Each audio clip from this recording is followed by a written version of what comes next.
వేటగాని ఉరిలో నుండి ఆయన నిన్ను విడిపించును. కీర్తనలు 91 అధ్యాయము 3వ వచనం. మానవుని పతనము చేయనవి 3: స్త్రీ, సిరి, అహం. స్త్రీ వలలో అనగా దెలీలా వలలో చిక్కిన సంసోను పతనమైపోయాడు. సిరి అనే ఉరిలో చిక్కిన ధనవంతుడు పాతాళంలో యాతన పడుతున్నాడు.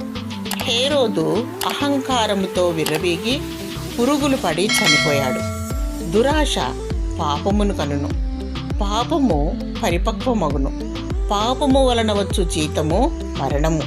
అయితే దేవుని కృపావరము మన ప్రభువైన యేసు క్రీస్తునందు నిత్య జీవం.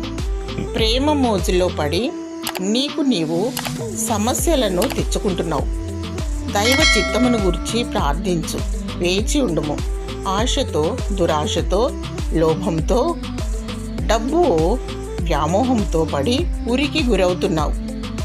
అహంభావముతో గర్వించి వినాశనాన్ని కొని తెచ్చుకుంటున్నావు. అపవాది కుయుక్తిని, సాతాను ఉచ్చులో పడకుండా దేవునికి మొరపెట్టుము. దేవుడు వేటగాని ఉరిలో నుండి నిన్ను రక్షిస్తాడు. నాశనకరమైన తెగులు రాకుండా నిన్ను కాపాడుతాడు. దేవుడు నిన్ను భద్రపరిచి కాపాడునుగాక. ఆమేన్.